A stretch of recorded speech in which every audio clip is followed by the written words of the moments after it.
Welcome to NSMC 2026 solve in 60 series. So നമ്മൾ class 5 സയൻസിലെ ഏറ്റവും ഇമ്പോർട്ടൻ്റ് ആയിട്ടുള്ള കുറച്ച് ക്വസ്റ്റ്യൻസ് ആണ് നമ്മൾ ഈ സീരീസിലൂടെ പഠിക്കാൻ പോകുന്നത്.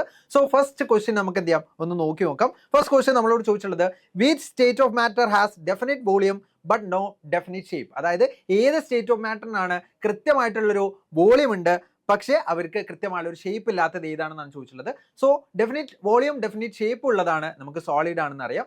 ഡെഫിനിറ്റ് വോളിയം ഡെഫിനിറ്റ് ഷേപ്പ് ഇല്ലാത്തത് ഗ്യാസ് ആണെന്ന് അറിയാം. അപ്പം ഡെഫിനിറ്റ് ഷേപ്പ് ഇല്ലാത്തതും അതുപോലെ തന്നെ ഡെഫിനിറ്റ് വോളിയം ഉള്ള സ്റ്റേറ്റ് ഓഫ് മാറ്റർ എന്ന് പറയുന്നത് ലിക്വിഡ് ആണെന്ന് നമ്മൾ പഠിച്ചിട്ടുണ്ട്. പ്ലാസ്മ എന്ന് പറയുന്നത് കുറച്ചുകൂടി ഹയർ ലെവലിൽ വരുന്ന ഒരു സ്റ്റേറ്റ് ഓഫ് മാറ്റർ ആണ്. നമ്മൾ ഡീറ്റെയിൽ ആയിട്ട് നമ്മൾ നെക്സ്റ്റ് ക്ലാസ്സിലൊക്കെയാണ് നമ്മൾ പഠിക്കുക. അപ്പോൾ നമുക്ക് ഈ ഒരു ക്വസ്റ്റ്യനിൽ നമുക്ക് ആൻസർ കിട്ടി. ഈസിലി നമ്മൾ ആൻസർ ഏതാണ്? ഓപ്ഷൻ ബി ലിക്വിഡ് ആണെന്ന് നമുക്ക് എന്ത് ചെയ്തു, ഈ ഒരു ഓപ്ഷനിൽ കിട്ടി. സോ നമ്മൾ നെക്സ്റ്റ് ക്വസ്റ്റ്യൻ ആയിട്ട് നെക്സ്റ്റ് വീഡിയോയിൽ കാണുന്നതായിരിക്കും. സോ ഈ ഒരു ക്വസ്റ്റ്യന്റെ റൈറ്റ് ആൻസർ ഏതായിരിക്കും? ഓപ്ഷൻ ബി ആയിരിക്കും. സോ ഇങ്ങനെയുള്ള ക്വസ്റ്റ്യൻസിനായിട്ട് ഈ ഒരു ചാനൽ ഫോളോ ചെയ്യുക, സബ്സ്ക്രൈബ് ചെയ്യുക.